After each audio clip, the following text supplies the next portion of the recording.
been loving all the memes about, I can't wait to see what war crimes of Daemon's I'm going to defend. Yeah. And then when it's killing Jaehaerys, everyone's like, I don't know how I could defend this one. This one's really bad. They're hilarious.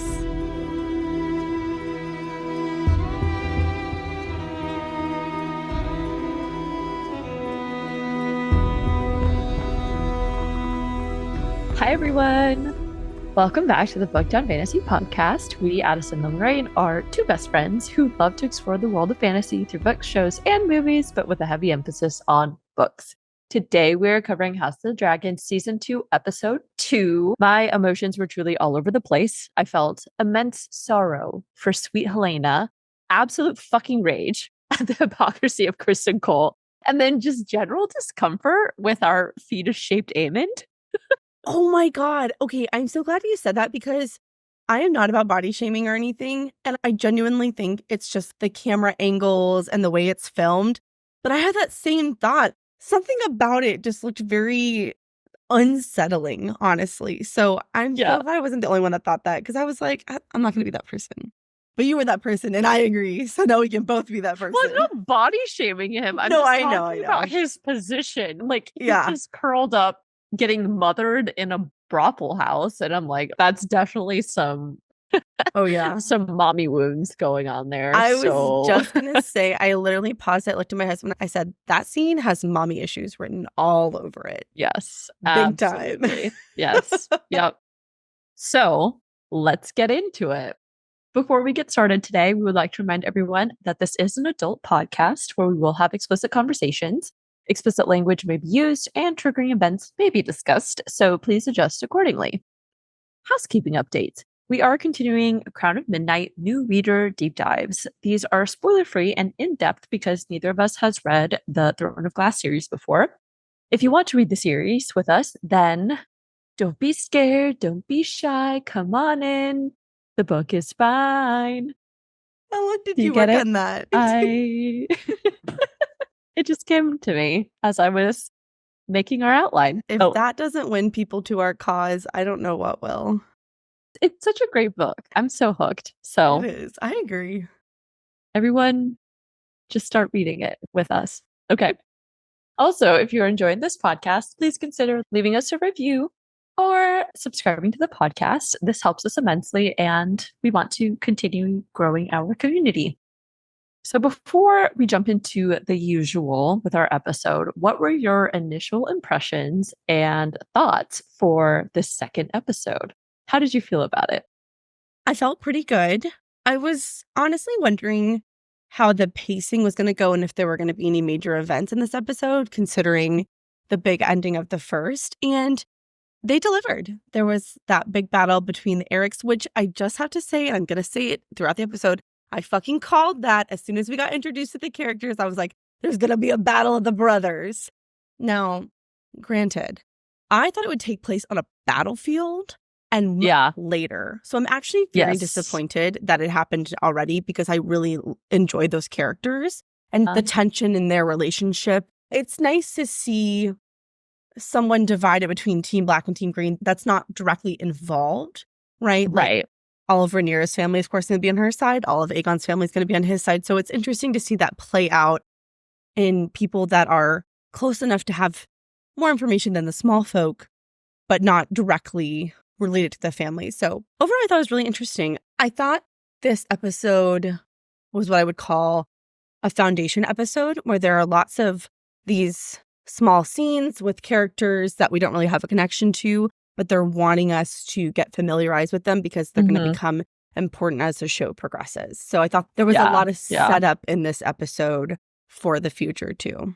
Yes, there was some mentioning of people briefly. Alan's brother, and then Darren. Hugh. Oh yeah, Hugh also.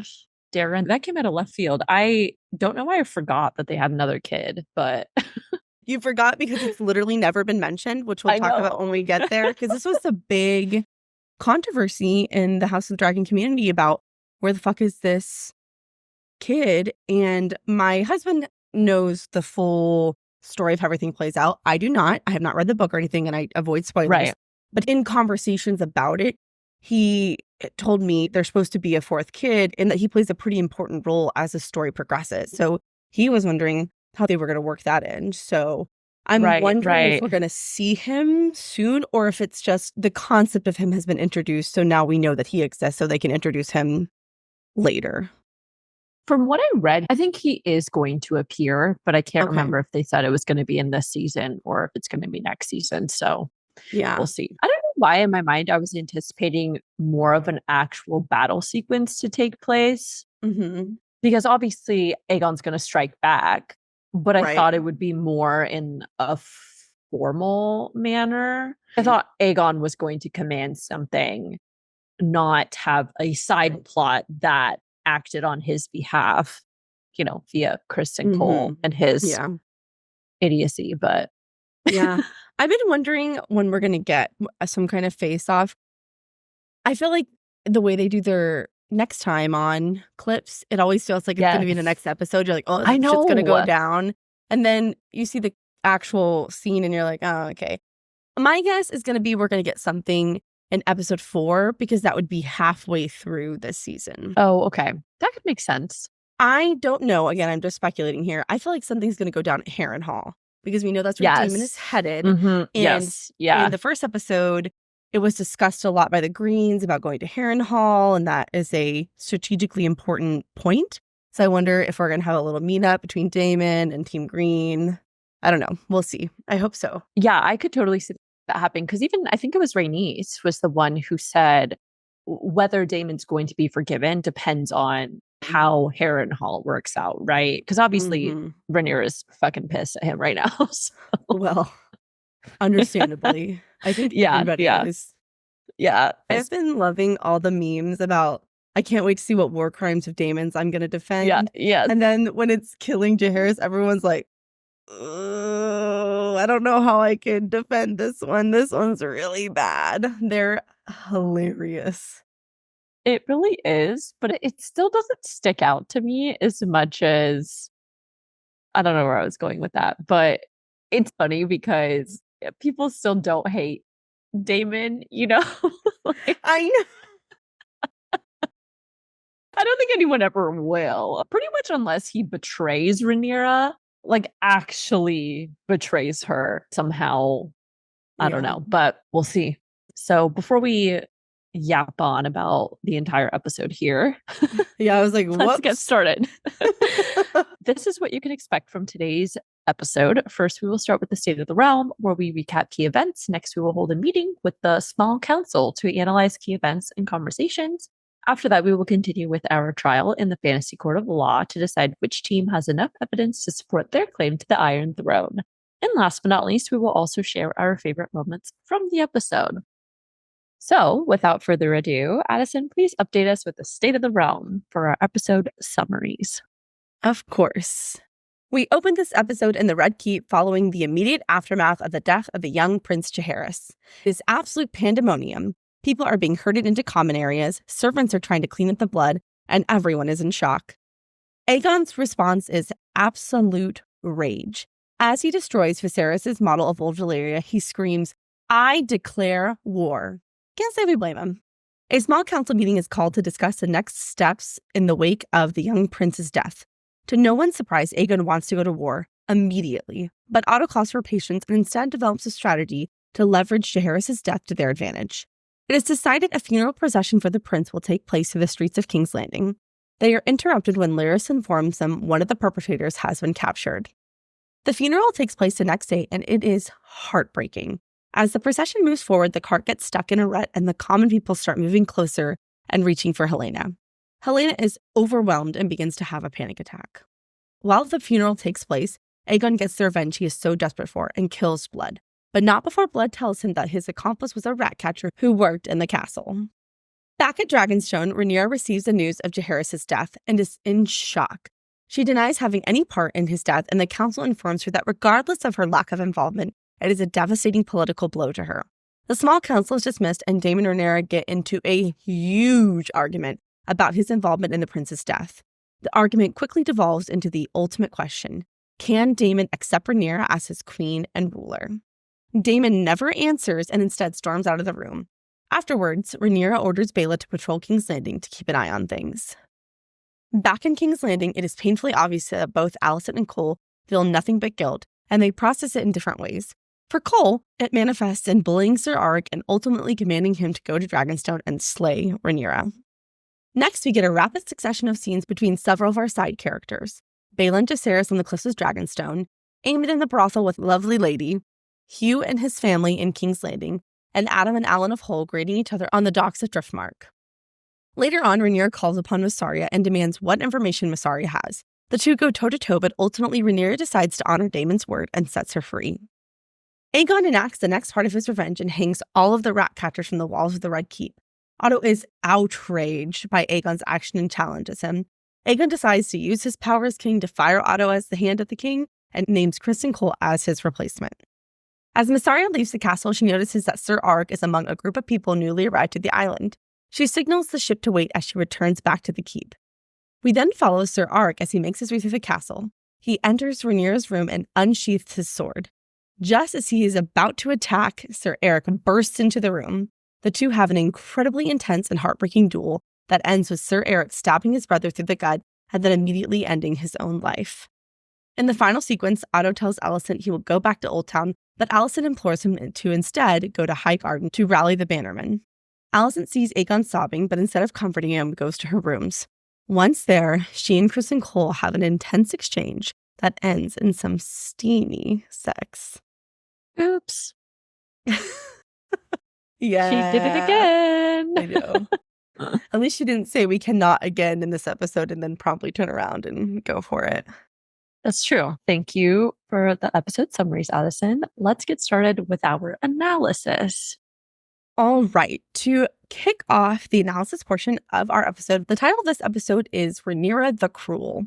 And this title is in reference to the brilliant piece of propaganda created by the Hightowers. We'll, of course, discuss it more when we get to those scenes, but to give a brief synopsis, Team Green decides to leverage the death of Jaehaerys with the Smallfolk in King's Landing to show them how cruel, quote-unquote, Rhaenyra is. That is the name they give her during the funeral procession. So, super brilliant strategy on Team Green's part, but that is what the episode title is in reference to. Perfect.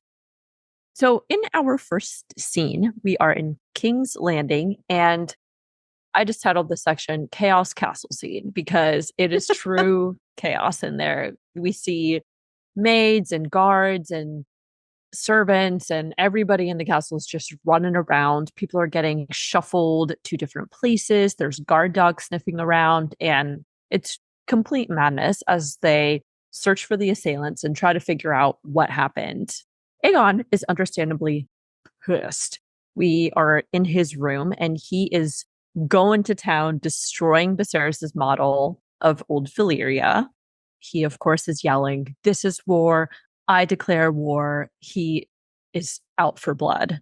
There's nothing that will quell his vengeance at this point except for an exchange of somebody else in Team Black. Probably Rhaenyra. Or maybe one of her children. Hopefully it will not come to that. That would be a really gruesome turn in the conflict between the two of them. I imagine it'll manifest in another way. But I just have to say about this scene, the acting is so, so good. In season 1, this actor that plays Aegon is only in it for a few episodes because all the previous episodes, it's a younger version of Aegon.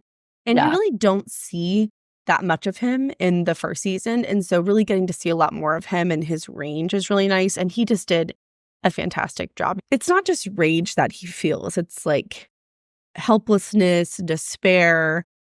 I think all of that really comes across. Of course, the primary emotion there is going to be rage, but it's really intense to watch. And I imagine that's how I would react too. I'd start fucking shit up. Oh, absolutely. I don't have kids, but if I did and I found out that one of them was murdered, yeah, I'd be out for blood too, I'm sure. So, oh yeah, I'd get on that dragon and burn it all to the fucking ground. Absolutely. So we cut scenes to Aemond, and he doesn't say anything, but he's walking back, and we see that he is in the room that him and Criston Cole had been strategizing in. They had been talking over a map and everything. And this also was the same place that Blood and Cheese had started in initially. I don't really know what he's looking for, but it seems like he's scoping it out because he notices that one of the doors leading outside is open and he checks that out. I actually thought that was his bedroom.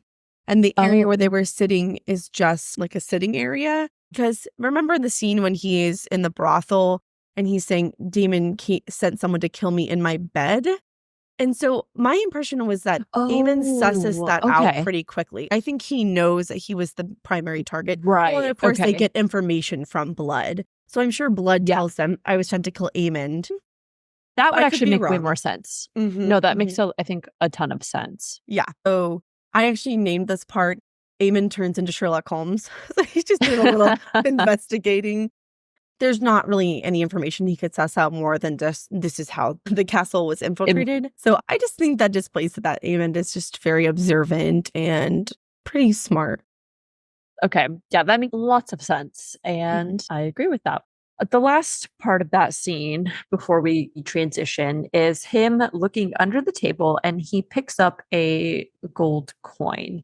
Now, supposedly that coin foreshadowed something and had some kind of relevance, although Oh. I didn't deep dive into it. So if somebody knows, feel free to comment and let us know what that signified. Oh, that's interesting. Next, we cut to a scene with Otto and Alicent. Otto is trying to reassure Alicent that the gates have been shut and that eventually they are going to find the perpetrators. He says, we mustn't be shaken by this. And Alicent is very distraught. And she says, the child is dead. His pain has ended. But what they have done to my girl. So she's very upset about what Helena feels. The experience of losing her child was so traumatic. And I did think it was interesting that she is extra concerned about Helena more than any of her other children. I think that might be because two things. Number one, that's her only daughter. So Yeah. I feel like automatically there's going to be a special place for her. But also, I think Alicent is obviously very aware that Helena is different than all her other children and is Yeah. a lot more sensitive to her surroundings and things in general. So I think it's a combination of those things, on top of the fact that obviously she had to pick which one of her children was murdered. So I feel that that favoritism has been shown pretty much from the very beginning. In the few scenes that they have together, she seems to really pay more attention to Helena. Yeah, she does treat Helena much differently than she does with the others. Mhm. And in fairness, Helena is truly the most pure soul. She has never hurt anyone. She has never done anything heinous or cruel or anything, right? You can't hate Helena, as Rhaenyra even says to her council later on in the episode, like, sweet, sweet Helena, who would do anything to Mhm. her? So Yeah. I think that does make sense for why she's particularly concerned about her. Mhm. But as the conversation continues, Otto again reassures her whoever did this or allowed it to happen will pay. But Alicent goes on to panic as she states, what if the hand that did it was not to blame? Then she says, the gods punish us, they punish me.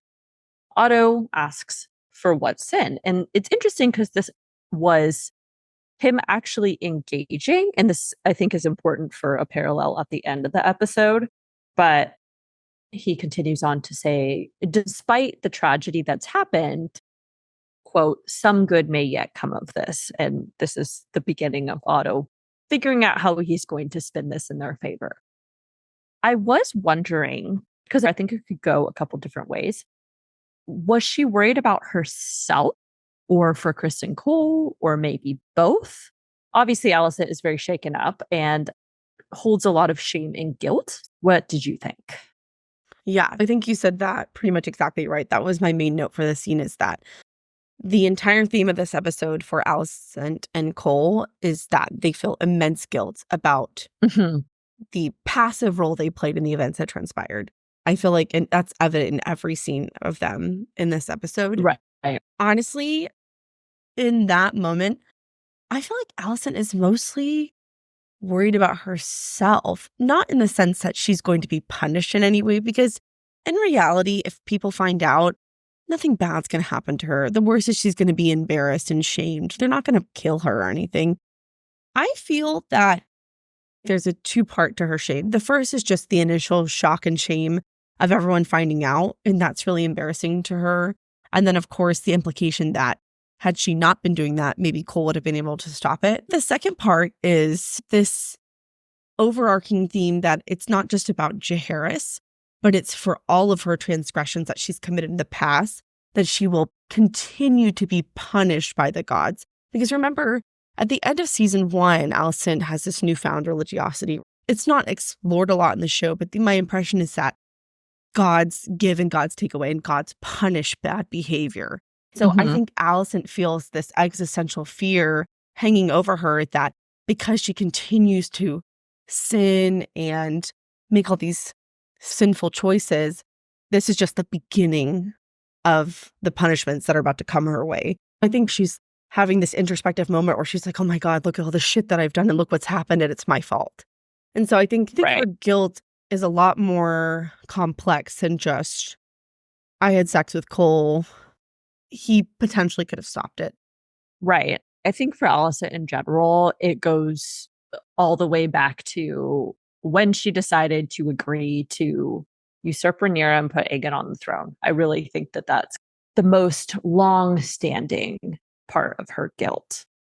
And of course, with everything that happened with Jaehaerys, then that just adds to it. But I agree that she's been carrying guilt for quite a long time. So, all right. We transition to another scene, and this time we are with Aegon in the council room. He's still raging. He's yelling, "He is my legacy. My son is heir to the Iron Throne." And he starts pointing some fingers. He needs someone to blame, right? He wants to know what's happening. And in that moment, he directs it all at the people in front of him. So Aegon confronts Kristen about where he was. And Kristen simply says, "I was abed, Your Grace, having ordered the Night's Watch." I like Fucking liar. I like your Kristen Cole voice. I hate him so much in this episode. I already didn't like him, but oh my gosh, my blood was boiling at everything that he said and did this entire episode. I know. It's like but raging. But props to him, because that just means the actor's doing a really good job. That's true. No, I do not hate Fabian Frankel whatsoever. I can separate him. But Kristen Cole as a character, straight to jail. Okay. Right to jail. Yeah. Do not pass go.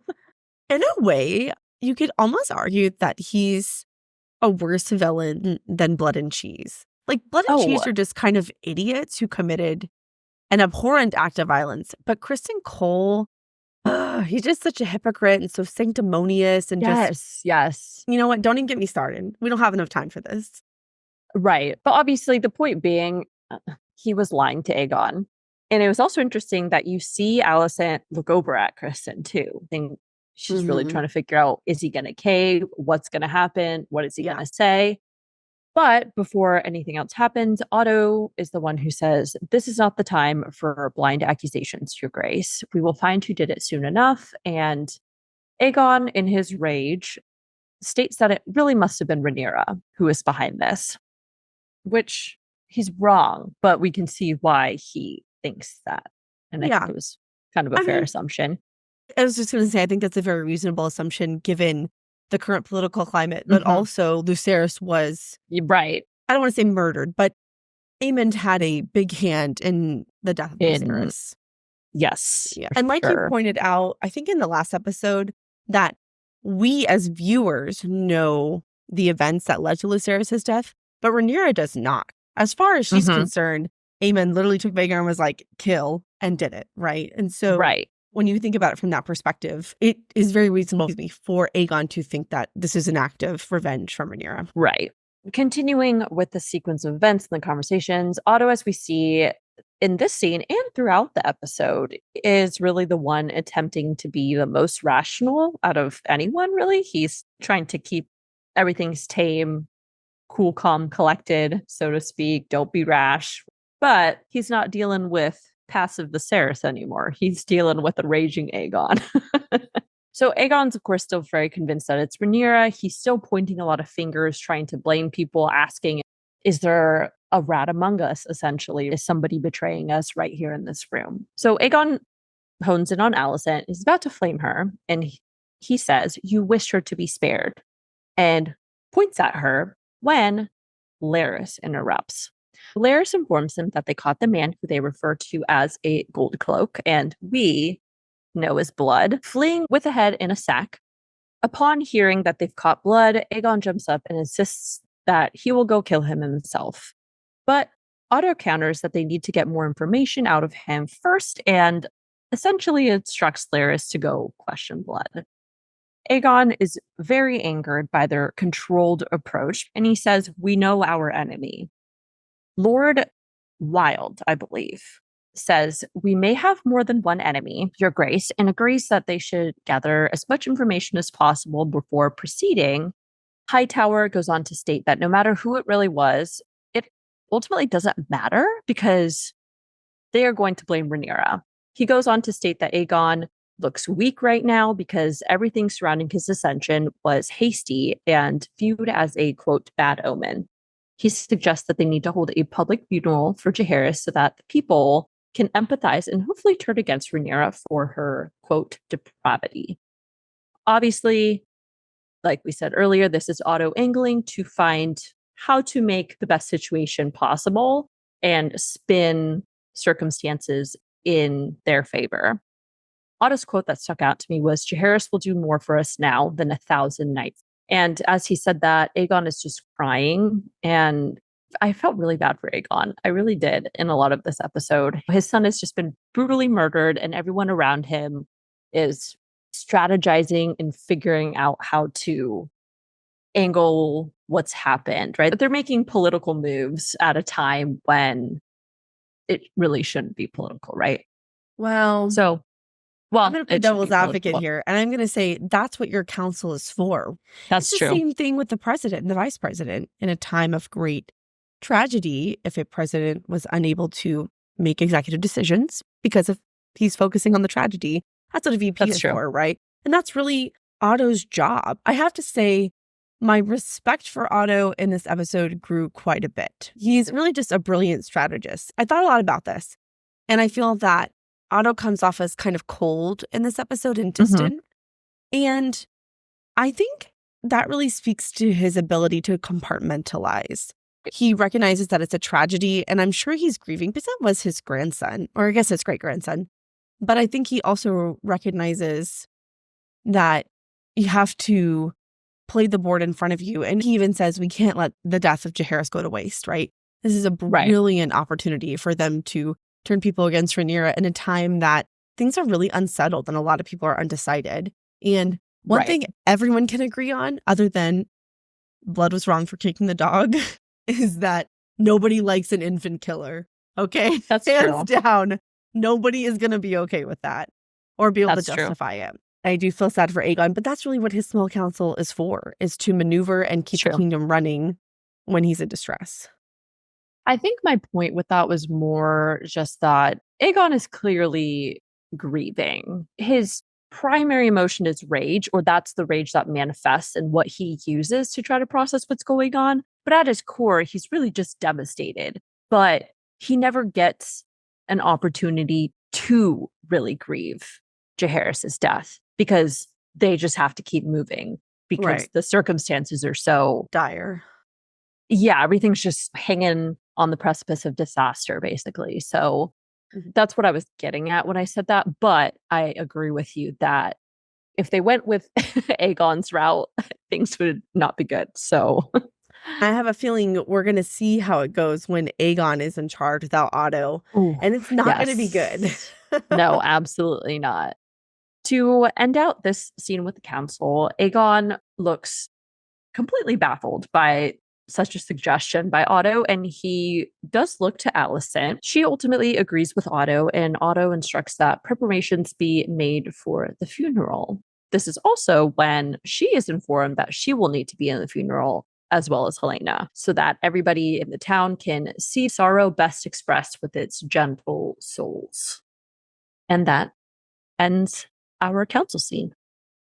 Probably after the council meeting, Alicent goes to Helena's apartments to tell her what the plan is. She informs her that there will be a funeral procession through the streets of King's Landing, and she and Helaena are to sit behind Jaehaerys' body to accompany him to the dragon pit, where he will have a funeral by fire, as is befitting a Targaryen prince. It is obvious in the scene that Helaena is just absolutely devastated. I mean, there's no question, right? Nobody was thinking that she was going to rebound this quick, or really ever, but Helaena simply states, no, I don't want to. And Alicent just tells her, you have to, it's our duty. I just think this scene highlights the relationship a little bit. And also that is part of the burden of being the ruling family, is that oftentimes you have the burden of duty and you have to do things that you don't want to do. So I do feel for Helaena and Alicent, they really don't have a choice. They can't really tell Otto or the king no. So it's an unfortunate set of circumstances, but it does gain a lot of political favor for them. So from a strategic perspective, it's a great idea for Team Green. Yeah. Next, we go right into the funeral scene, which I think this may actually be my favorite scene of the entire show so far, season 1 and season 2. It's just so beautifully directed, and it's a lot of the cinematography that really makes the scene special for me. Just like the costuming and the location, just everything about it, I think is really special. I think you can tell that they took a lot of time and thought in that. And in reality, it's a pretty pivotal moment for Team Green because this sways a lot of people to Team Green's side. So they have to play it really, really right in order for it to come off in the right way. So really, you just see the procession play out. You see Alicent and Helaena, and they're sitting in a carriage behind Jaehaerys' body. And it's just winding its way through the streets, and they're throwing hops. And there's lots of interesting shots from different angles of the small folk and Helaena and Alicent, and just how it's all layered together is really beautiful. And as they're walking, person who's leading the procession is shouting, "Behold the work of Rhaenyra the Cruel." They call her kinslayer, defiler of the innocent. And I mean, even as a viewer, I'm like, yes, Rhaenyra is awful. How can you not? You're looking at the body of a dead child, right? And of course, we as viewers know that Rhaenyra is not responsible, but it's very easy to see how that wins a lot of people over to Team Green's cause very quickly.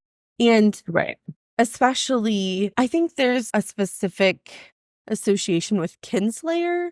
In every society, there's a hierarchy of crimes, right? Thievery is not as bad as murder. And murdering a peer is not as bad as murdering a child. And that's kind of fucked up. All crime is crime. But there's a clear hierarchy. And I think in the Game of Thrones House of the Dragon world, being a kinslayer is pretty high up there in the hierarchy of crime. There's something particularly horrific about that. And so I think specifically labeling her as kinslayer is really purposely done. Because you kind of forget that they're related, actually, honestly, until the procession starts. But as the procession continues, you can see that Helaena is clearly getting more and more uncomfortable. She's having a very visible reaction to what's going on. And then, I don't know why, but this scene caused me so much anxiety. I was literally just twisting my hands. I was like, oh my God. But the carriage gets stuck in a rut. And they just do these quick shots. Yes, they do these quick shots of Helaena and the people moving closer. And they're trying to push the carriage and they can't get it to move. And just for this tiny glimpse of a moment, I think you feel a little bit of what Helaena is feeling. And that is why I think the scene is so well done and so impactful, because you feel that anxiety and that tension. And I just thought it was just really well done. So you see Alicent trying to comfort her, and then the scene ends. The importance of this scene cannot be understated because it's pivotally important for Team Green in turning people to their cause. Yeah, I think it was a very emotionally fraught scene. I felt really anxious. Honestly, when the carriage got stuck, I was convinced that Jaehaerys' little body was just going to fall into the ground and people were going to stample over him. And I was like, I was really worried that his head was going to fall off. Or like something really fucked up like that. So I'm really glad that they didn't. That would have been very Game of Thrones-esque, honestly. But I was like, okay, thank God. That would have been the bad omen, right? Because I think you see the shifting, but people keep thinking that in general, there's been a lot of omenish things happening to Team Green in the words of the common folk. So yeah. I did think it was interesting that there was like one man when they get stuck who yells Oh, out yeah. a curse on Rhaenyra, the monstrous. And I guess that is implication of the tide turning against Rhaenyra, obviously, Mhm. in terms of how the people view her. I wasn't sure if there was anything like in the books that was related to her, if there was a larger implication for this curse, or if they're just trying to demonstrate that the people are turning against Rhaenyra. I think it's just a visible demonstration of how quickly people are like, "Oh, yeah, fuck Rhaenyra." She's a Right, baby right. killer, you know? Yeah. Yeah. I Mm. did also think it was interesting in this scene how there was kind of a slow motion shot of Helena looking out, and you see like particles of, It's hops. okay, yeah, hop, but they're just like floating around in the air. And later, you see Rhaenyra do the same thing when she's sitting with her kids, except she's Oh. pausing and observing the dust, I guess, that's floating in the air. I saw some comments of people saying that this is meant to evoke a reminder of the burned ashes that will come from a dragon war. Oh, damn. So Not even heavier than I I know. thought it was. Damn, you gotta give me a Again, little I trigger haven't warning read the on that. books. Sorry. Just what I was gathering from some of the Yeah. comments and stuff online. I was reading about it. So Yeah. Okay, well, that was really depressing. So sorry. That's okay. So right after that scene, we cut to Laris. He's in the dungeon and he enters into Blood's prison cell. And he literally just unrolls his little, I don't know, bag of torture tools. And I like how Blood is like, Mhm. I'll tell you everything. Oh my He gosh. doesn't He even just fucking caved. hesitate. Yeah. Which is crazy because when Damon hires him, he's like, fuck the Greens. I hate them. You know, I'll do whatever. And then as soon as he captured, he's like, spare me. Yeah. Well, at first I was like, what a fucking coward. But then honestly, the more I thought about it, I would do the same fucking thing because Yeah. there's literally no benefit to him holding out information because it's not like Damon's going to come fucking rescue him. And so his only leverage and bargaining tool is to tell them everything he knows. So I probably would have done the same thing. It's not even like he's trying to protect cheese or anything. He doesn't give a fuck. So why not just rat him out? Yeah. I guess that's a fair point because the sooner he tells them, the sooner they'll kill him and Yeah. not torture him. So, The most he can hope for is a merciful death, honestly. Because he right. has to know he ain't getting out of there. Not alive. That's very true. And Yeah. alive, he is no longer. We will not be hearing from Blood ever again. Or cheese.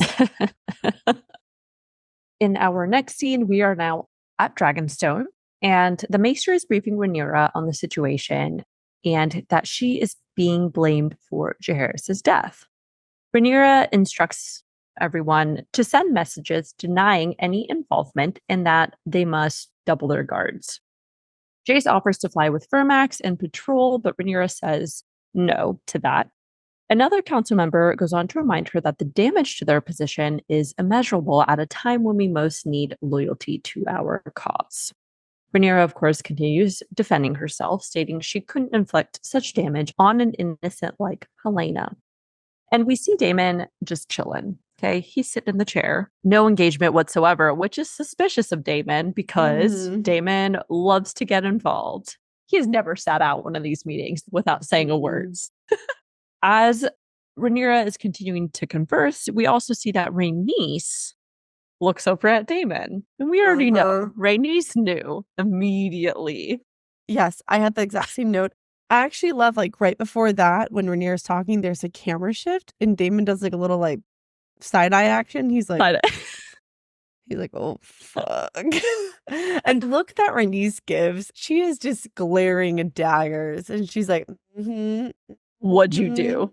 What did you do? Yes, exactly. I love their chemistry. There's something about their relationship that is just so fun to watch play out on camera. Mm-hmm. But as the conversation between Rhaenyra and her council members continues, one of them, who I think is Sir Alfred from my research, he tries to state that perhaps Rhaenyra had hastily made a decision in her grief, which she again denies. And as she sits down, this is when she actually also looks at Damon, and you just see the shift in her face, she realizes in that moment it was fucking Daemon. Yep. I thought this scene was really important because you see the effects of this rumor affecting Rhaenyra within her own council as well, which is not great because she needs all the support that she can get. And to even have her council members potentially be like, it's not entirely out of the realm of possibility, even though Rhaenyra is very steadfastly like, I did not do this. I would never do such a thing to a child. I think it's so problematic because to even have any action taken that casts even a shadow of doubt with her small council, the people who are supposed to be her most trusted advisors, it doesn't bode well for her in refuting her involvement to the other lords of the realm. Right. And she even highlights this in her argument with Daemon. She's like, you've put mistrust with my small council. And when you pile that on with the fact that it's such a precarious time for her, of all the times for a big mistake to be made, this is not it. Not when you're still waiting for people to declare for you or declare for Green. It really puts Team Black in a bad position. Absolutely. So promptly after this council meeting, Daemon and Rhaenyra are arguing it out. She immediately starts to question Daemon about what exactly he requested and stated in his request. And Daemon is just so chill with this, right? He's just sitting there. And I will say, this was dumb, Daemon. Very fucking dumb. And you should feel guilty about what you did. Normally I defend what he does, but this is not good for Rhaenyra and clearly did more harm than good. Daemon, of course, states he can't be responsible for the mistake and misunderstanding his instructions. And Rhaenyra goes on to say he has wounded her and hurt her standing with everyone, including, as we stated earlier, her own small council. This is when we really start to get into the core of both of their frustrations. She says, I can't trust you, Daemon. I never trusted you wholly. Much though I wish to, willed myself to, but now I have seen your heart belongs only to you. Daemon, of course, pushes back and he's like, what do you mean? I have served you faithfully. I was the one that put the crown on your head and bent the knee to you. Rhaenyra questions him and says, have you, or have you used me as a tool with which to grab at your stolen inheritance? They really start to air their true grievances with one another. Rhaenyra questioned Daemon's loyalty, believing he only really used her to get closer to the throne because he was ultimately scorned by Viserys' lack of acceptance of him. Daemon shoots right back and questions why Viserys named Rhaenyra as heir, suggesting it was merely Viserys' way of putting Daemon in his place. Shots fired all around. Yeah, they both went for the kill in this fight. I mean, it went from bad to worse to just ugly. Toward the end of their argument, Rhaenyra goes on to say he was not afraid of you, Daemon. He could not trust you any more than I can trust you. This is her main point. She doesn't know whether he fully has her back. And Daemon says he was a fool who sought greatness, but shrank from shedding blood to achieve it, and I see you will suffer the same fate. In that statement, we see that Daemon is worried Rhaenyra will be weak in the same way that Viserys was, meaning she's unwilling or unable to shed blood for her cause because he believes that that was ultimately Viserys' downfall. So Rhaenyra says, you struck down a child. Daemon simply says, again, it was a mistake. He really will not admit to having made a very large error. Rhaenyra simply says, you're pathetic. And as she sits down, Daemon just leaves. And of course, we can guess that he's off to Harrenhal. Damn, that was a charged-ass conversation. Yeah. So shortly after Daemon leaves, Rhaenyra then meets with Baela, and she instructs her to fly with Moon Dancer and watch over King's Landing for their next move, saying, we can afford no further mistakes. Baela then asks about Daemon, and Rhaenyra simply says he must follow his own path. And you can tell that Baela just knows that Daemon did something crazy. I'm assuming you're pissed because of him. Right. Yeah. Well, I think that's echoed in the scene with Bella and Jacaerys later. She does not have a good relationship with Daemon, which there's no evidence in the show to support in any way that he does. I did think it was kind of shitty that she sent Bella to go monitor King's Landing. Pretty high tension area. And when Jacaerys offered, she was like, no, you must stay here. And then she's like, fuck you, Bella. Go ahead and go put your life at risk for my cause. Because that is Daemon's child. That's also Jacaerys' betrothed. So that's the future queen that she's just sending out there to go watch King's Landing. So I just thought that was a little shitty. I mean, I get it. There's not really a lot of other options because Daemon's in Harrenhal, Rhaenys monitoring the gullet. Jacaerys, I will say in her defense, is the heir to the throne. So he's a little bit more important. I was about in to that say, regard. I don't think she could send heir. Yeah, because of his position as heir, but I was just kind of like, oh, okay, well, fuck you, Bella, then. Go ahead and go put your life at risk. Thanks. Bye. I didn't quite interpret it that way. That is fair. I took it more of as a sign that Rhaenyra trusts Bella. True. Because she also gives her instructions, make sure you stay high so that you're not seen. And we can't afford any more mistakes. Right. And of course, that line too indicates that she definitely finds Bella to be capable of doing it. But I agree that that's a pretty dangerous situation to be sending her into. So hopefully nothing bad happens from that. We'll see. I have some thoughts about that. We'll talk about when we get to Bella. I was wondering. Yeah. I was wondering because we actually got a trailer for the next episode, right? And she is on her dragon flying around and it looks like she's doing something. So we'll find out. Yeah.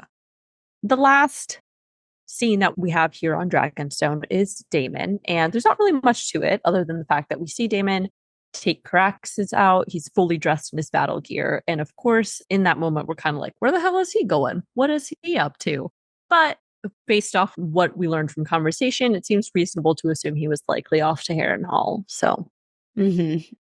All right, so we're back in King's Landing now, and there's just this one very brief scene where Aegon is coming down the stairs and Helaena is going up. And there's just this slow motion shot of them just exchanging a look. And there's not a lot of analysis here. I think this scene is just important because we really don't see a lot of Aegon and Helaena on screen together, and we really don't have a lot of insight into their relationship. We know that, of course, that they're married and that they're brother and sister, but we really don't see a lot of their interactions. And so I thought that scene was important because it's one of the first times you see them make a connection. And it's clear that there's this knowing look that passes between them that in the entire castle, in the entire kingdom, Aegon and Helaena are the only two people in the world who are having the same experience of losing Jaehaerys. No one else can understand that pain, right? Of course, I'm sure Alicent feels pain because that was her grandchild and that was Aemon's nephew, but them together are the only people who are experiencing the same kind of loss. And so I think that was important just to note for the relationship between the two of them. After that, we go to what I call the guilt sequence. We get a couple flashes of Kristen Cole as he's observing the aftermath of Jaehaerys' murder. He goes to Jaehaerys' room and he's looking as they take apart the crib and he sees them removing the blood-soaked mattress and he just looks guilty as hell.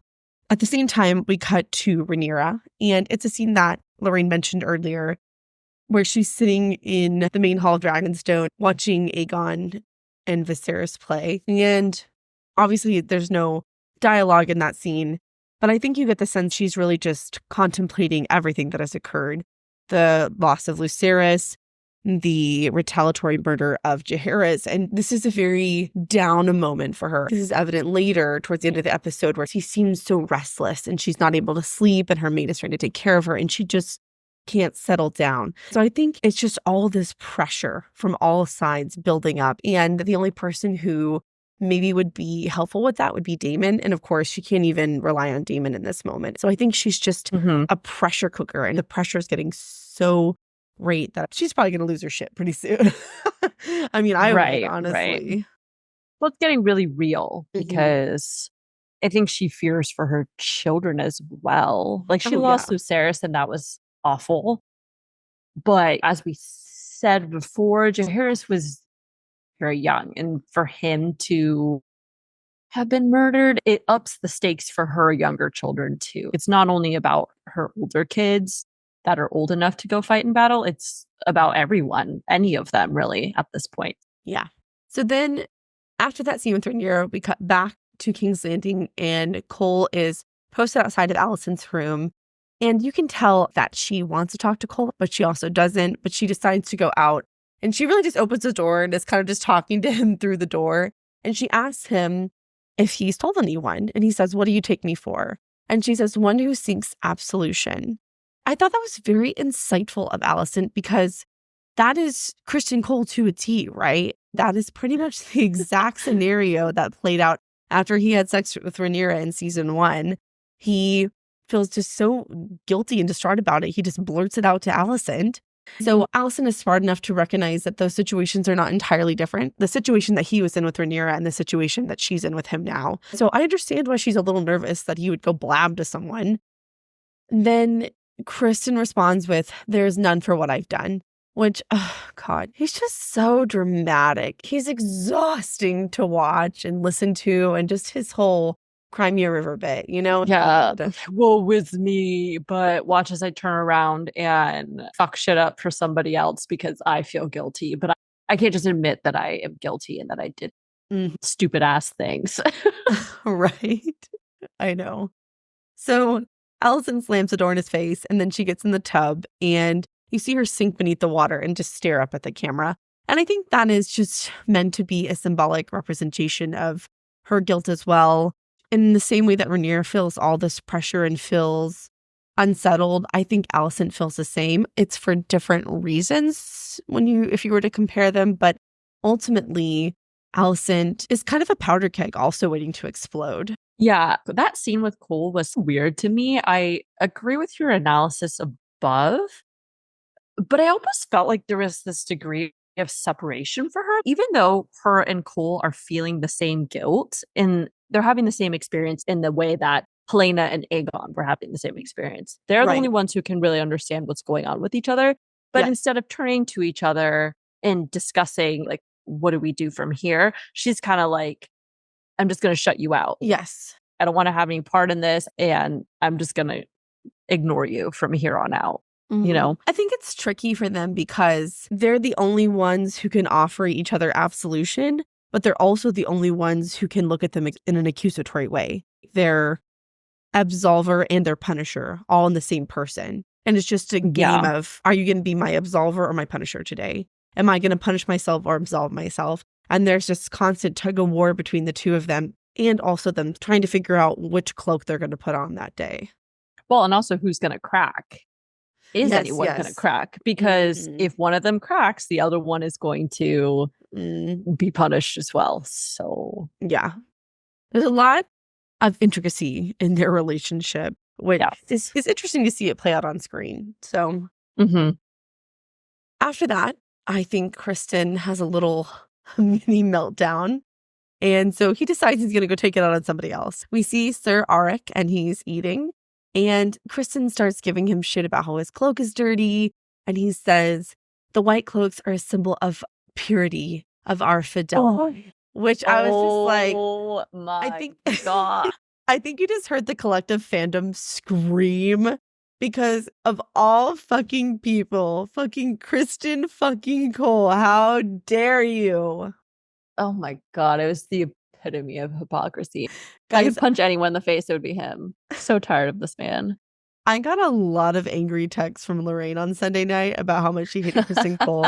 And it was so fun to just as they came in. She was just like all caps and big mad. I was like, save it for the recording, babe. I felt like I needed to punch a pillow. I was really like, I am channeling so much anger at witnessing Cole just go on his hoity-toity power trip because he feels guilty. And then literally send a man on a suicide mission. It's really hard to defend him in the scene. I don't really know if there is a defense of him, honestly. There's no defense. So the conversation quickly turns from that, and Cole even goes so far as to accuse him of being complicit in the murder of Jaehaerys because of the relationship to his twin brother, Sir Eric, who we know is a supporter of Rhaenyra. And I like that Sir Arik doesn't back down. And he's like, and where were you the night Jaehaerys was murdered? We would all love to know. Bring it to the surface. Bring it to light. And I like once they start yelling, all the other guards that are sitting there, immediately they make a face, they stand up and they get their bowls and like, we're just gonna leave now. I thought that was That's really funny because if I was one of them, I would have posted right up. I want to know what's going on. I want to know the tea. I know, I would have been keep I'm not eating, leaving. like, ooh, dinner and a show. Yeah.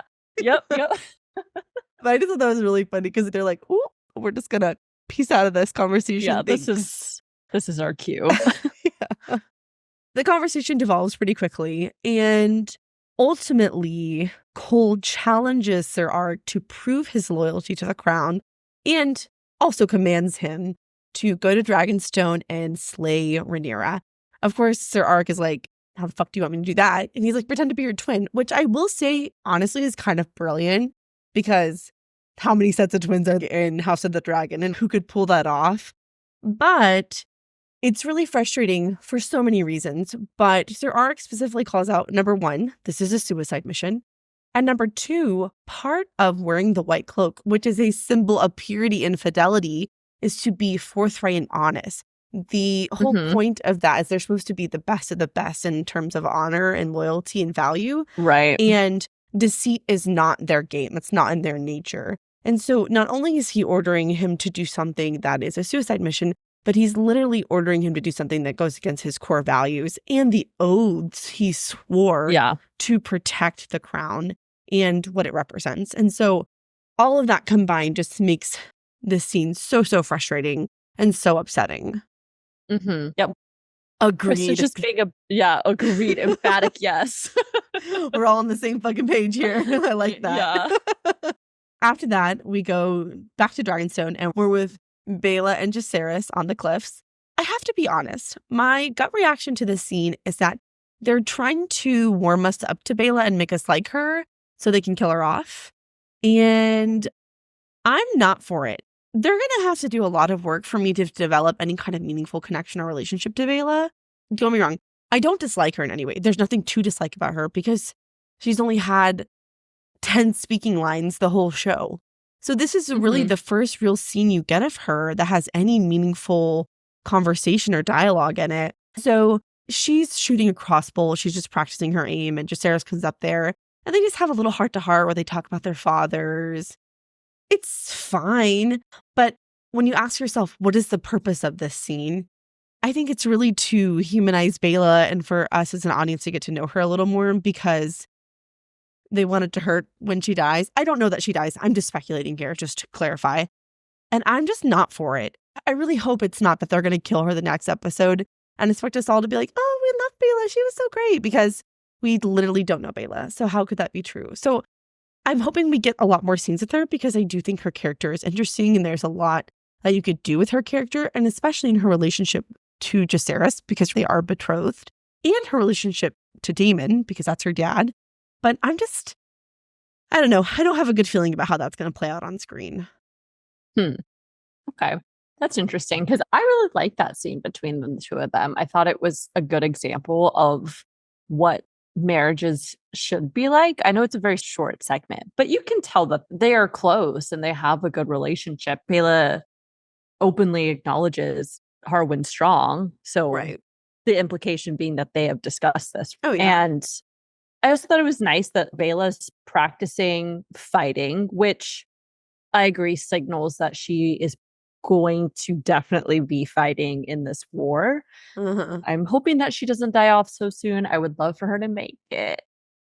Yeah, beyond don't count season it. 2, but I guess we'll see how that goes. I don't know for sure, but I'm gonna go ahead and say don't fucking count on it.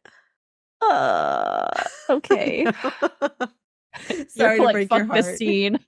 Cut it out. What was it for? And I'm like, oh, it's really nice. I liked it. It's because you're a sweetheart and I'm an asshole. Here's more realistic, because you're probably right that whenever we see more of a character, you're kind of like, yeah, what's going to happen to them? It's like you're going to become important and die, or you're just going to die. That's what they did with Eric and Eric. I know. Don't even get me started. I'm so devastated about that. I don't even want to think about it. Actually, though, speaking of Bela, this is like completely side note, but where the hell is Rhaena? Like, we haven't seen Rhaena at all. Oh my God, I had that same thought. I think you Like, see her in the she's there, first right? episode and she's in the battle room, but after that, you're like, she's just chilling on Dragonstone. Just Is it because she doesn't have a dragon? So they're like, you're of no use to us because you can't ride? Or like, honestly, that's part of it. What utility does she have without a dragon? I don't mean overall as a person. That sounds really bad. But I mean, from their strategic position right now, there's no battle to go to. So it's not like Rhaena can go and fight. They really need people who can go spy in King's Landing, who can guard the blockade and the gullet. So Rhaena really can't do a lot for Team Black right now. that's true. What she could True. fucking do is get on bonding a fucking dragon. That would be really great right now. Go get Vermithor. That would be fantastic. Yeah, that would be awesome. Maybe Plus, that she dragon is- will. I hope so. That dragon is fucking scary, and I want to see him in broad daylight. I feel like she's gonna pop in. Like, she's gonna get a dragon, I and hope so.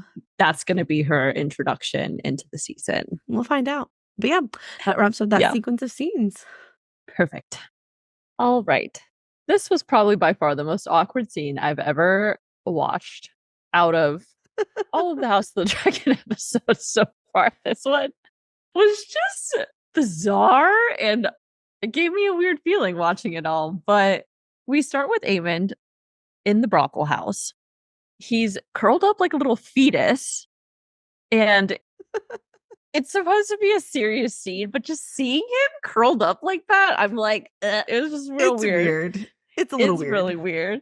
Aemon is in a private room with Madame Sylvie, and this is the same woman that was questioned by Aemond and Kristen Cole in episode 9 of the first season when they're looking for Aegon. They're having very intimate conversation. Aemond discloses he's actually flattered that Daemon tried to kill him because he thinks it means that Daemon is afraid of him. He then goes on to say, I do regret my business with Luke. I lost my temper that day and I regret it. They used to tease me because I was different.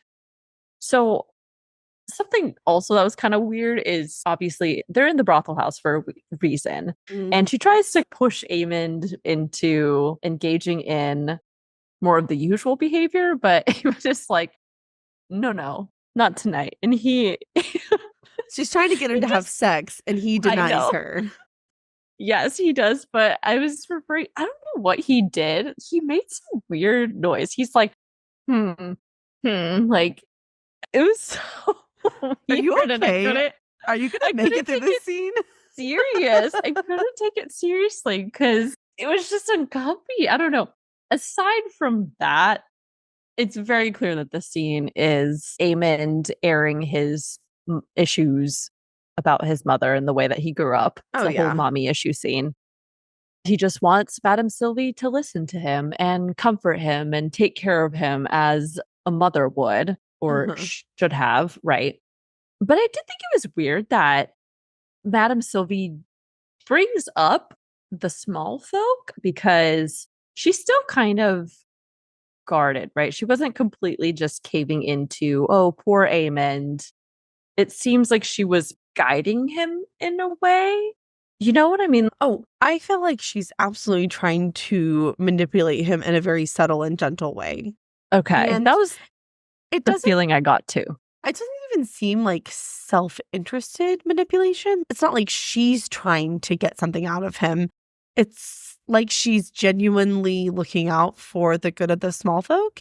And she's using her connection to Aemon to just plant the seed in his head that he has great power and his actions have consequences for people and people that he may not even think about or clearly know. Right. Okay. I did have a question about this scene, though. Do you think that Daemon is actually afraid of him? I don't think Daemon's afraid of him. I think he recognizes that Aemon, out of all of Team Green's side of people, is the most formidable opponent. So taking him out is smart because he also has Vhagar. Right. And if Vhagar doesn't have a rider, then he can't be used in wars. Yeah, because when he's like, I'm pleased that he's afraid of me, I was like, bitch, Daemon ain't afraid of you. Right. But I think that plays into Aemon's own fears too. That's been a thing for him, he was always made fun of by his brothers Right. growing up. He wasn't taken very seriously. He was always ignored. And Aemon's claim to fame within his family was becoming the really skilled warrior, so that hopefully people would start being like, oh, okay, we'll take you seriously now, right? So Mm-hmm. so that's why he interprets Daemon's actions in that way. That makes sense. So after the brothel scene, we get a short clip from Hugh the blacksmith's family. I did like this scene because it gave us an idea or a sense of how the small folk are doing. I think even the scene with Madame Sylvie did that a little bit too. But he's speaking with his wife, and his daughter is sick. Him and his wife are discussing the worsening situation as the people feel the impact of the blockade that has disrupted supplies. His wife is talking about how she paid triple the price for chicken and had to walk several hours to go find one in the first place. But then after that, he says the king has promised us some relief. And his wife simply says, did he say when? And Hugh does not respond to her. So his wife says, I'm afraid, Hugh. And I think that was pretty foreboding and was foreshadowing the fact that we're going to see some battles soon. So I think so too. I also like to point out this is the second time his character has been presented in this season, and there's only been 2 episodes.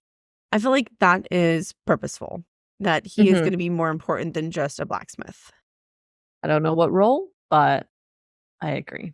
I am curious to see what the people are really going to do, because obviously the Greens use the funeral with Jaehaerys to try to carry favor with the people and get them to sympathize with them.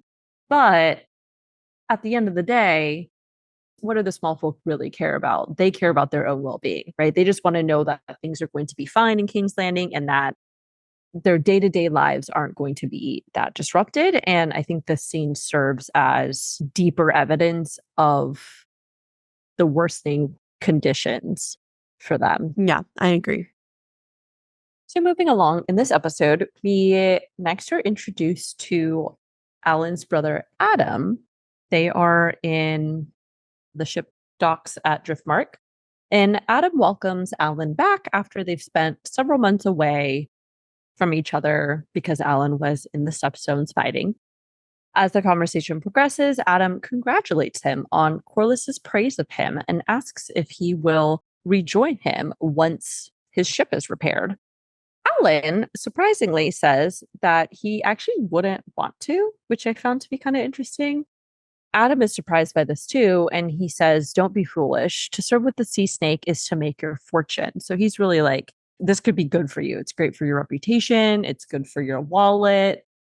It's good on all fronts. How can you say no? And Alan responds with, that's because you haven't seen what I've seen. There is a war brewing, Adam. Again, foreshadowing for events to come, right? Adam again asks why and ends with, but he owes you. He owes us. I was a little curious about what that meant. I was thinking maybe he's referring to the fact that Alan saved Corlys and that's why he would owe them. Yeah, honestly, it's clear that this is similar to a Hugh situation.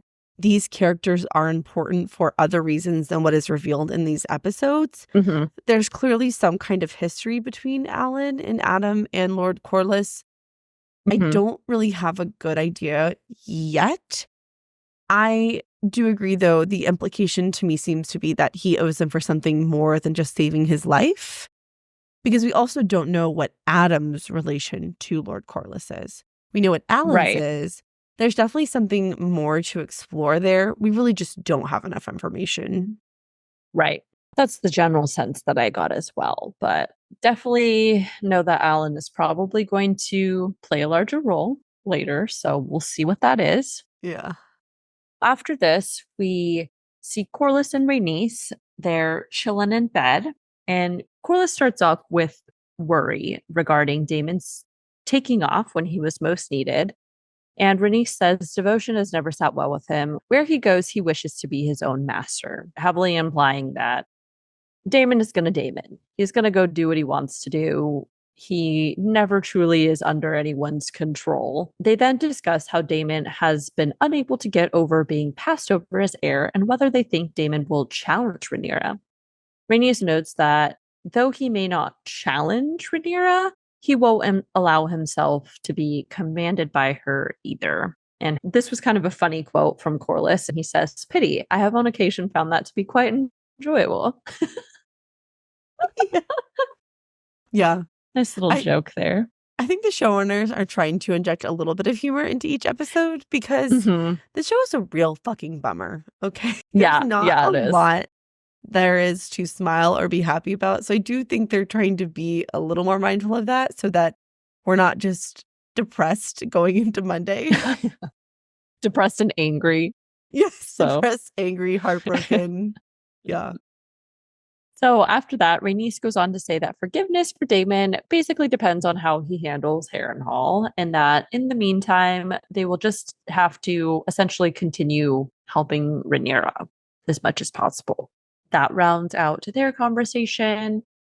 Of course, we have another conversation to go to. So next we have Rhaenyra and Mysaria scene. Rhaenyra starts off the scene by searching for a book. A guard brings Mysaria in, and Rhaenyra starts to question her. She demands to know if Mysaria had anything to do with Jaehaerys' death and states that she knows Mysaria played a role in aiding the Greens when they usurped her. Mysaria admits that she offered Daemon 2 names, and that was the extent of her role in Daemon's doings.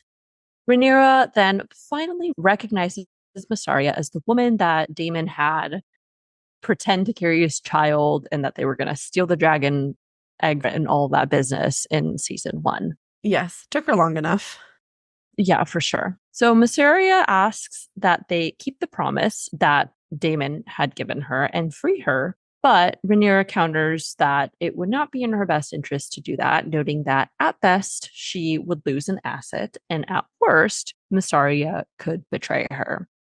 Mysaria goes on to confide in Rhaenyra about her story. I felt like she was trying to just garner sympathy from Rhaenyra, but she also confirms for us that it was her home that was set aflame by Otto and Larys. So Mysaria is not happy with the Greens right now. I did feel like Mysaria was trying to test the waters a little bit when she said Daemon and Otto will never accept me, because it was somehow meant to parallel Rhaenyra's fears of a similar situation as far as women not having power, patriarchy, etc., etc. But Rhaenyra does not take that bait, and she sends Mysaria back to her cells for the time being.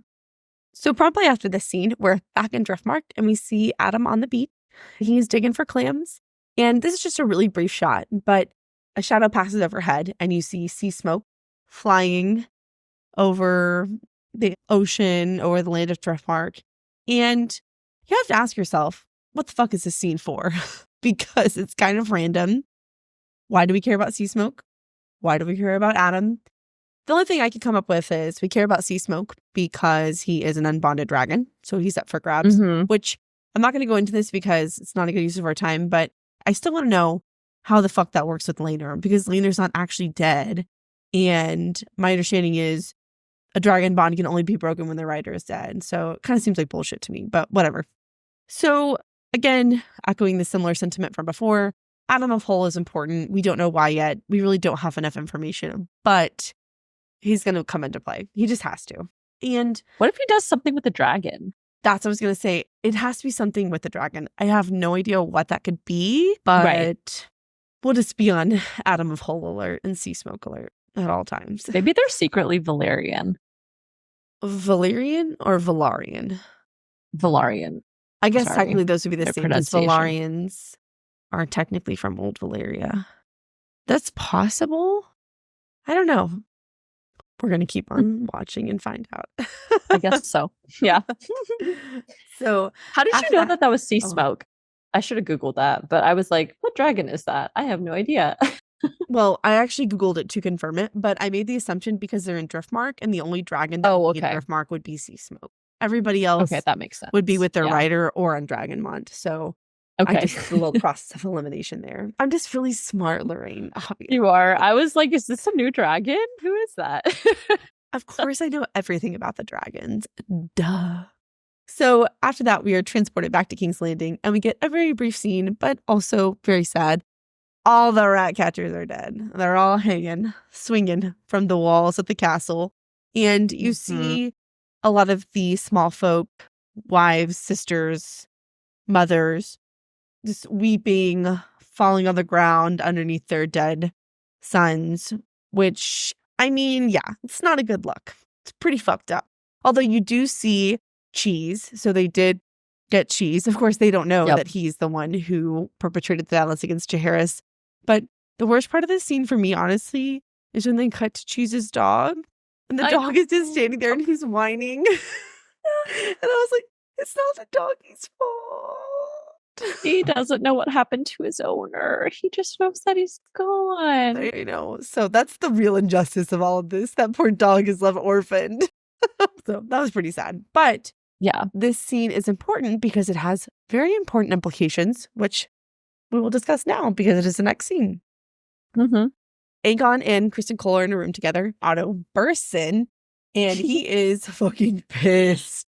He's like, what the fuck did you do? Why are the rat catchers all hanging from the walls of the castle? And Aegon informs him that he took matters into his own hands. And the intel they got from Blood was that one of the rat catchers was who helped kill Jaehaerys. So Aegon's solution is to kill all the rat catchers, which I must say is quite effective, although maybe not the best route to go, because Otto even says it's their husbands, their brothers, their sons. You're a murderer of innocent men. And Aegon goes, and one guilty one. No, he's like, wait, but I got the one who did it, so. You're like, well, that is technically true. But ultimately, Otto is extremely frustrated by this course of action because they just did all this fucking work to leverage Jaehaerys' death to their advantage, right? The optics of that were in favor of the Greens. And now Aegon has just gone and murdered a bunch of small folks, husbands, sons, brothers, etc. Innocent small folk. Innocent small folk, exactly. So Otto is extremely frustrated because he's undone a lot of the support they were going to be able to garner from that. Now, I will say, I do feel Otto's reaction is a little over the top because while the funeral procession did help with the small folk, it helps more with the lords that are going to either commit to Team Green or Team Black. I have a strong feeling that most of the lords aren't going to care that Aegon killed a dozen rat catchers.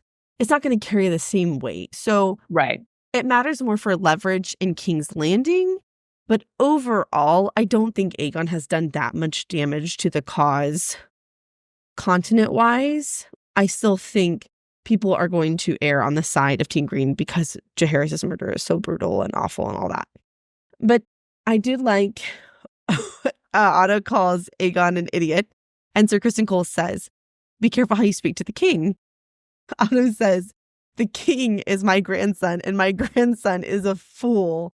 I love that part. I was just cracking up in this scene because Otto Hightower is a very controlled person. He's able to compartmentalize his feelings quite easily.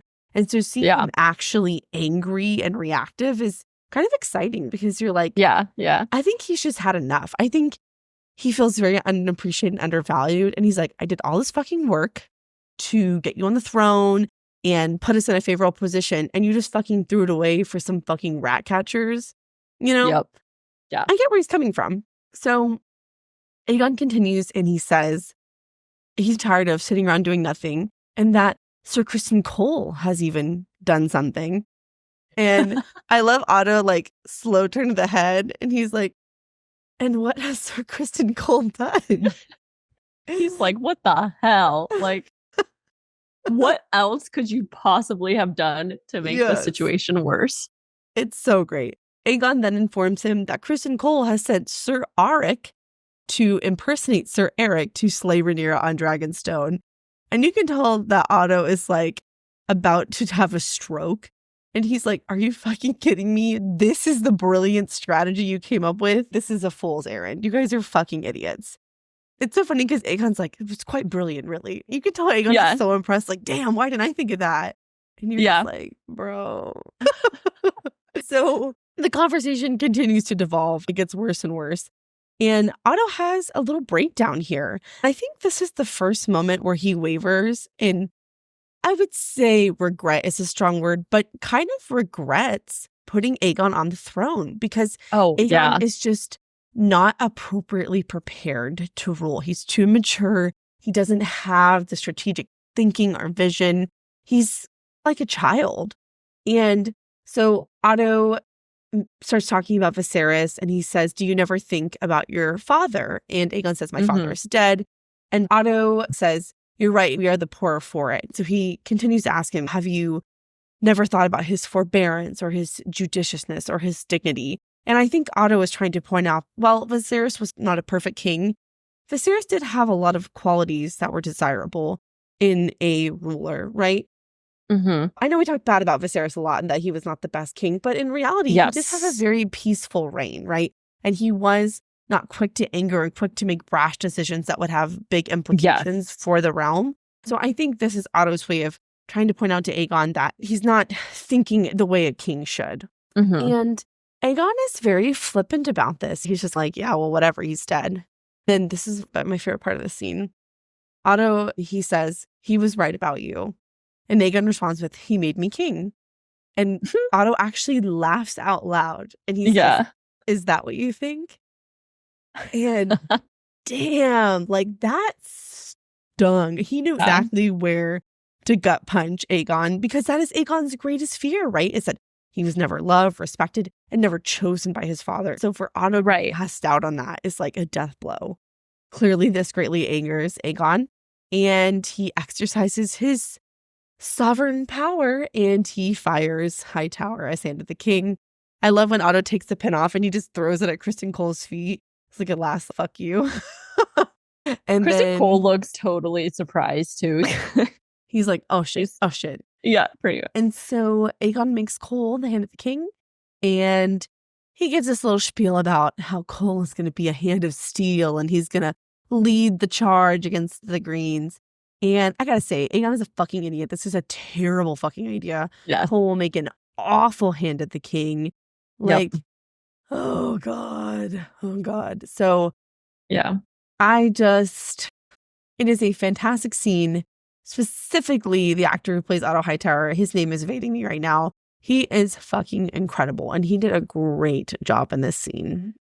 For most of season 1 and up until this point, I haven't been a big fan of Otto, but I did really appreciate this scene with him. He earned some of my respect for standing up to Aegon in all of this. But I think this entire scene was just funny and kind of ironic, right? Because on one hand, Otto's facing the consequences of his own actions. This was his plan to put Aegon on the throne because he thought that was the right thing to do, but it's not panning out that way. Aegon is not easy to mold like they thought he was going to be. He's a loose cannon and does not have many of the qualities that you really want in a king, right? And as we said, I think he's really backtracking and being like, oh shit, grass ain't greener on the other side. Viserys was actually great because Viserys got a lot of shit for being passive and therefore considered weak.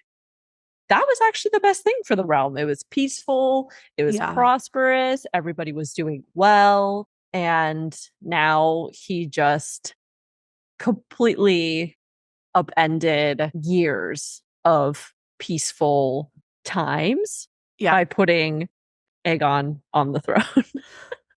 Well, I like this scene too, because I think ultimately what it highlights is that Otto really does want what's best for the realm. Yeah. He just wants his grandson to be on the throne and be the one to lead the realm to peace and prosperity.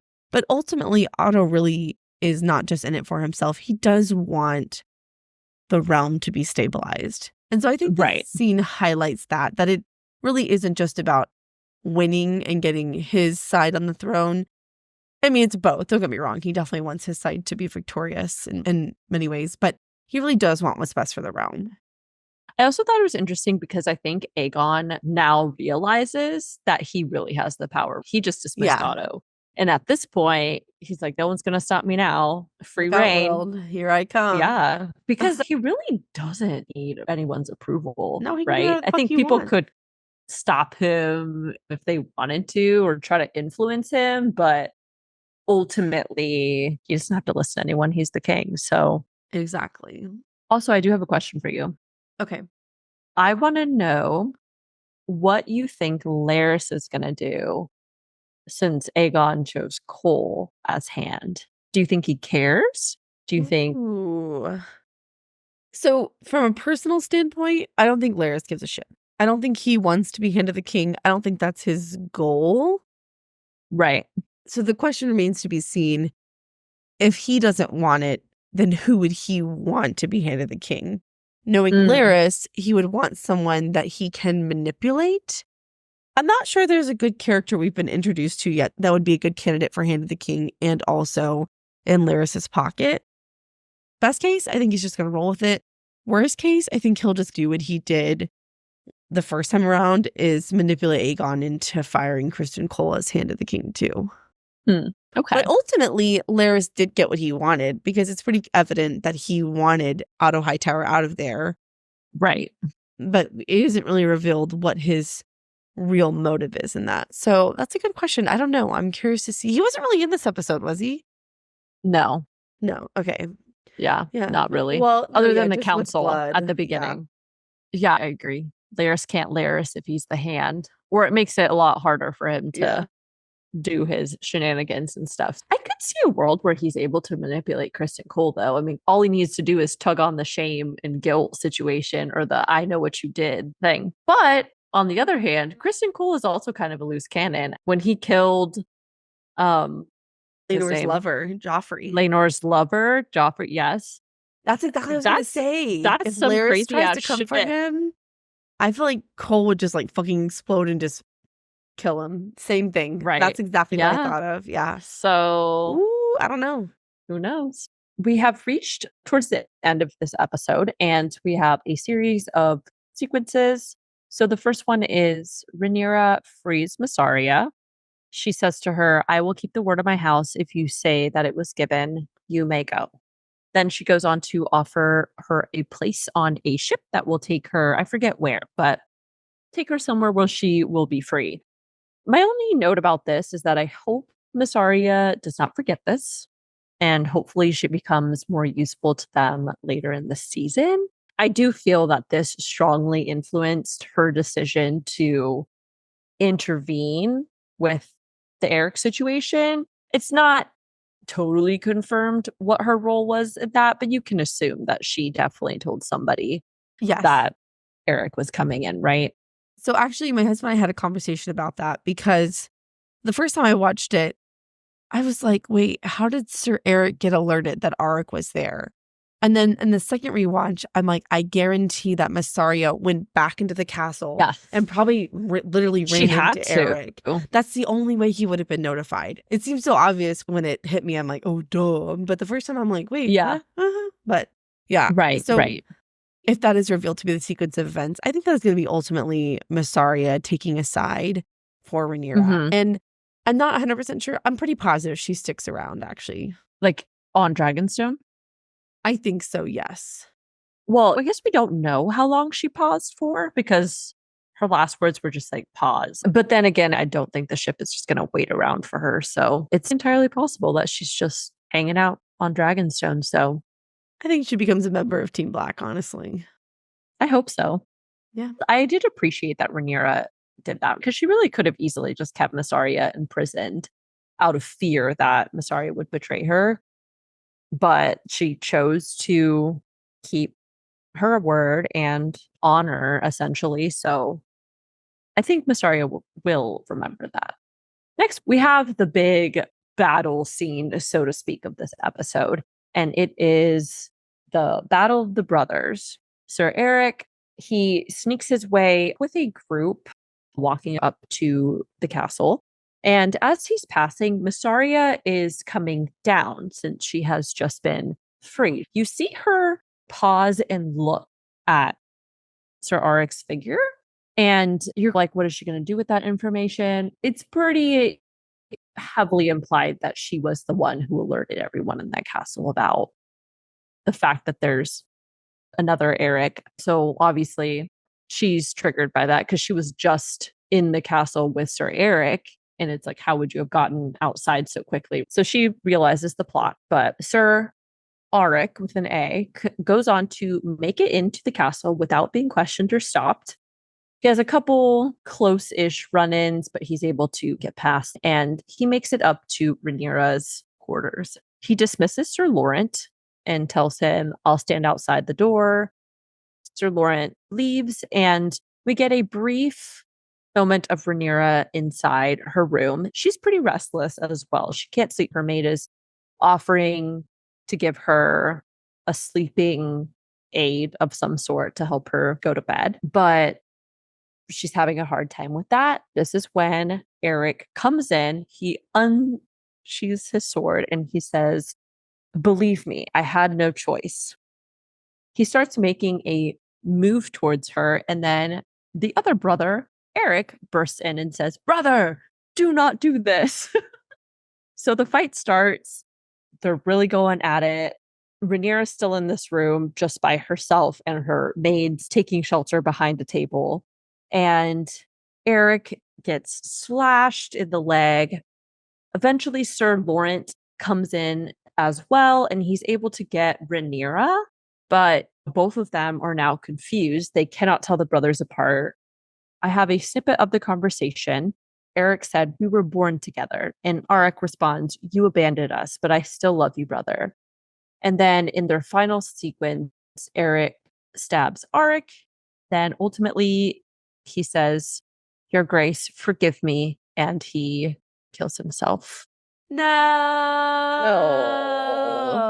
This was all Kristen Cole's fault. Oh, just another reason to fucking hate him.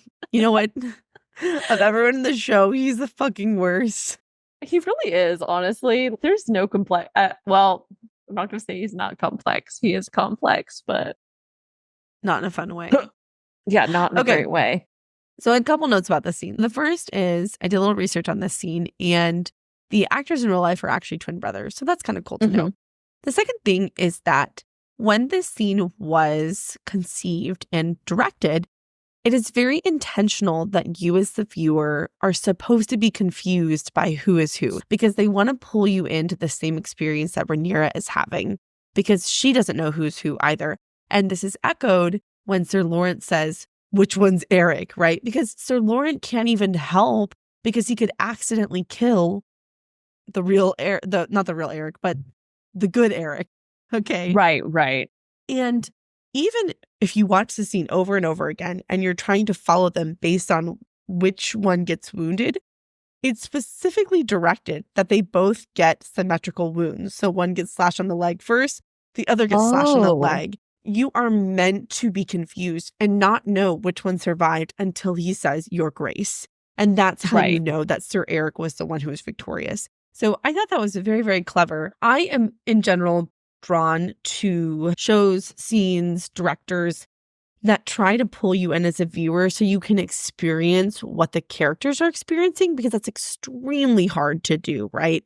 Then to go through all of that, and in the end, it doesn't even matter because Eric kills himself. And it is just so heartbreaking. I asked my husband, I'm like, why did he do that? And in a way, the answer is so obvious, is that he's completely devastated by having to be the one to kill his own brother. He just can't live with it. And so I think his grief is so big and so overwhelming that his only outlet is to end his life. I'm devastated because I love the Eric Auric sequence for many, many reasons, and some that we talked about earlier in the episode, so I won't rehash it here. But it's the end of the brothers, and I'm very sad. And fuck you, Kristen Cole. Yeah. All your damn fault. Ugh. So in the next scene, we are back with Otto and Alicent having a conversation. Otto is complaining about Aegon and says that he's uncontrollable at this point. And Alicent still believes that he is malleable. She thinks that she can continue to influence him and shape him to take courses of action that they approve of, which I'm like, okay, Alicent, yeah. Otto says that he can't stay here. At first, he wants to go back to Old Town, and he reveals that Alicent's other son, Darren, is still there. Very shocking because we had no idea that Alicent and Viserys had another child, but he's alive and well. So, Uh-huh. and more importantly, he hasn't been under the influence of all the family drama that the rest of the Mhm. kids have been subjected to, right? He's pretty much a clean slate in a way. I have to say, I feel that this is a mistake on the showrunner's part because, again, I don't know what happens. My husband and I did have a discussion about this, though, because we'll have vague conversations where he's like, I don't know how they're going to handle this because this character is important and they have not been introduced yet or whatever. And I saw after season 1 was released, I saw a lot of articles about this particular character and they're like, he's important in the books, presumably going to be important in the show. So where is he? I feel it would have been so easy in season 1 to do a simple shot where Alicent is pregnant again, she rubs her belly, or she's holding another baby, or even just a comment to Viserys like, oh, Aaron is being sent to Old Town for training, or just something so that we know he exists before this moment, because it does feel like an afterthought. It's out of fucking nowhere. There's a fourth kid who presumably is at least in his teenage years, because Aemond Right. is 17, 18. So this kid has to be at minimum 13, 14. So that's really frustrating to me. And I feel like that should have been handled better. This is like one of my first real complaints about the show. Okay. I could see that. If he's important, it would have been nice to know that he existed. Mostly, I just want to know why he hasn't been in the castle. Like, why did they send him away? Oh, so I actually have a little bit of insight into that. I asked my Oh, husband the same thing because I was like, why did they just keep him in the castle? This is very common when there's multiple sons. So obviously you have the first son. He's the most important. He's the heir to the throne or heir to the title, whatever. The second son, equally important because in this world, a lot of shit happens to people. People die very young. So your second okay. son is your backup heir. And so it makes sense that you would keep him close to the castle, tutor him, train him. But a third son, that's where things kind of get dicey. And a lot of times they would use their third son as a way to gain leverage or favor in other houses. So they might send the third son to be a cupbearer or a squire or be trained by Oh, River Run or whatever lord or lady to build a relationship. Sort of like how they use marriage as a tool to forge relationships. Of course, Old Town is home of the Hightowers, so I think it's just presumed that he's not unimportant to the family, but from a strategic perspective, the odds of him ever ascending the throne are infinitesimal, right? So in oh, times of peace and prosperity, the odds are almost non-existent. In times of war, that makes him much more important, which is why I think he's going to become important, because we're in a time of war where a lot of people are going to fucking die. that's true. We are already on to the second son. Well, Aegon's not dead yet, but Aegon's heir is Yeah, dead.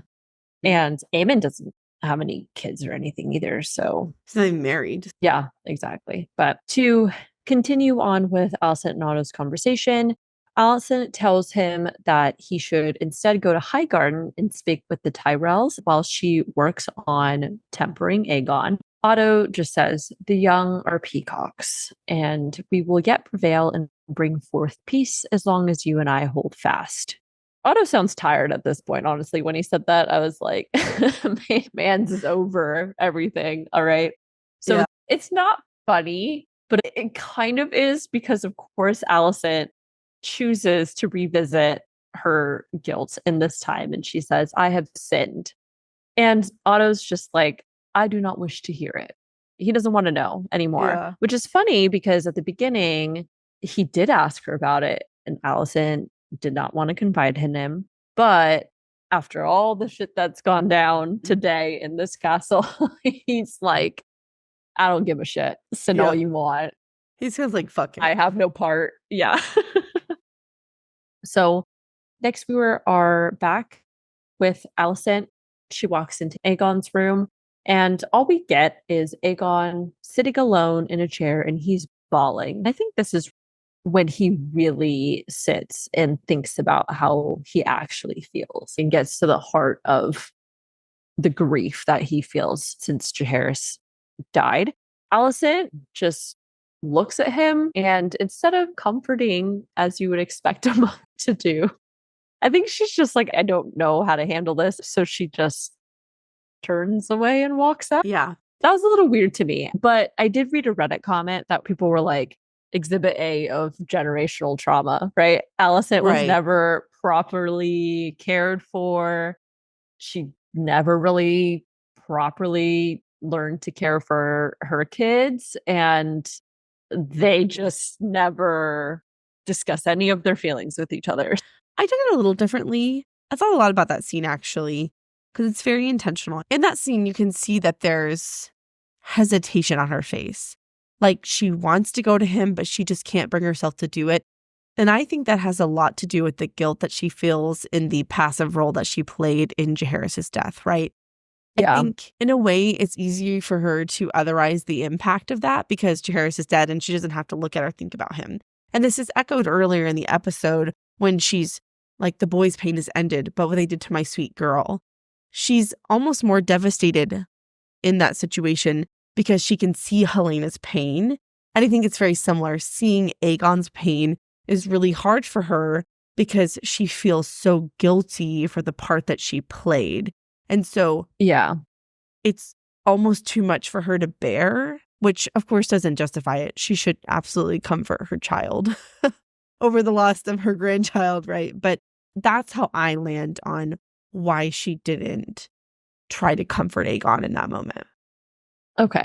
Yeah, that totally makes sense. In the final sequence of this episode, Alicent is in her room again.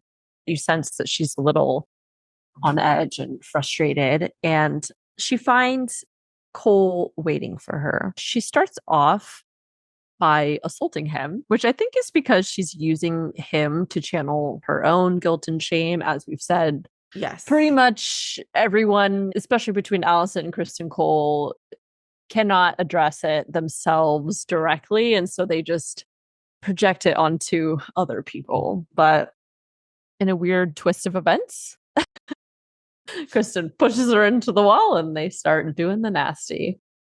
And that's the end. It's a little bit of a weird scene. I took it more, as we talked about earlier episode, they're the only ones who are experiencing the same kind of guilt about the situation. And so they use each other as an outlet, as a way to punish and absolve each other. And then they're in this constant cycle of like, I'm mad at you, I'm mad at myself, and I'm going to use you as my punching bag. Not necessarily physical punching bag. And Kristen does not hit Alice, and I don't want to give that impression, but they're using each other to work through and process the guilt that they feel, is my impression of that situation. Right. And also, I think their relationship is just kind of twisted. And though I think it just speaks to the twisty nature of their relationship. I did say maybe this makes them perfect for each other because they're both hypocrites, people that are dealing with a lot of guilt and shame. I don't know. But I did have a little note that said, oops, I did it again on Allison's part. And again, and again, and again. And again, and again, and again. On and on. So that concludes our episode, but we're not done yet. We do have our fantasy court of law to address. Where do we stand? Do we have some new evidence to add? We definitely do. Yeah, just a little bit. I actually didn't have a ton more to add, but I just have to say, I fucking said this the last episode, that when people find out about Jaehaerys' murder, it is going to turn them against Rhaenyra. It is not going to play out well for her. So this is a strong argument in favor of Team Green. That's a huge part of the plot in this episode. And this is evident in that her own small council echoes the sentiment. They pretty clearly convey to her that this is a bad fucking look for us. And even if we send out ravens denying the allegation, it's not going to be received well. So this is a huge political blow for her in terms of people declaring their allegiance. And also evident in the funeral scene in King's Landing, the small folk very quickly are like, Rhaenyra's monstrous, it cursed her in her house, she's a kinslayer, Rhaenyra the cruel. And so all of that is pretty powerful messaging that the realm is really not in favor of her right now. That's going to make her path forward extremely difficult. Second is that I'm going to say this is not a spoiler. It is information that is not revealed in the episode, but it's common knowledge. So I don't know. If you feel like you don't want to hear, just skip ahead like 15 seconds. Darren in Old Town, he does have a dragon. And I don't think that the showrunners are going to deviate from that. I would be shocked if they did. But that is fucking important. The fact that there is another legitimate heir from Viserys and Alicent, and that he has a dragon that also has implications for his utility in battle. That is fucking important. And obviously it's not discussed in this episode, but I did have to note it here because he's mentioned. You know what I mean? So those are my two bits of evidence to support Team Green's path to victory. I pretty much had the same things. I think the garnering support was particularly important when being able to use Jaehaerys' death to manipulate people into believing Rhaenyra is a kinslayer and everything is not great. So, absolutely. Yep.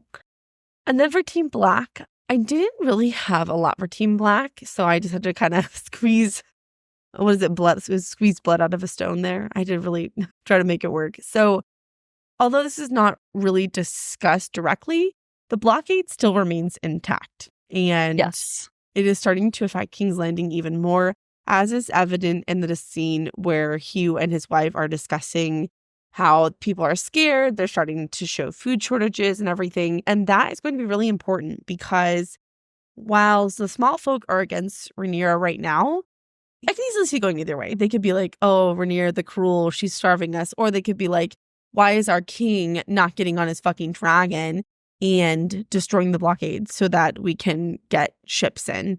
And so I think we're going to continue to see an increasing amount of pressure from the small folk, the more scarce resources get.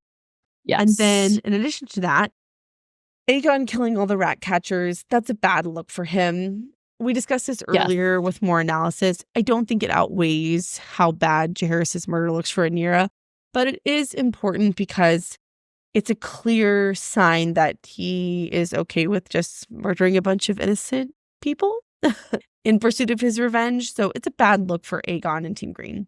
And then last, Daemon is presumably going to Harrenhal to help raise an army to her cause. We've discussed this many times in this podcast. Harrenhal is strategically very valuable to both sides.